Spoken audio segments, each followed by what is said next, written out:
यानंतर बातमी कोल्हापुरातून। कोल्हापुरात शिवसेना आमदार राजेश क्षीरसागर आणि पोलीस अधिकारी ज्योतिप्रिया सिंग यांच्यात झालेल्या संघर्षाचे पडसाद आज विधानसभेत उमटले।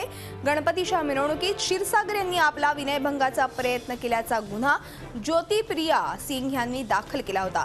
त्यानंतर विनयभंगाचा गुन्हा मागे घेतलाय। खोटे गुन्हे दाखल करणाऱ्या या महिला पोलीस अधिकाऱ्यावर कारवाई व्हावी अशी मागणी क्षीरसागर यांच्यासह विरोधी आमदारांनी विधानसभेत केली।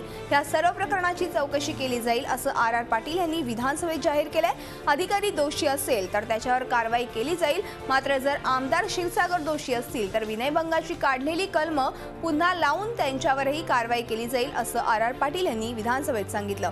आर पाटील यांच्या या वक्तव्यावरून विरोधकांनी विधानसभेत प्रचंड गदारोळ केला, त्यामुळे विधानसभेचं कामकाज 1 तासासाठी तहकूब करण्यात आलं होतं।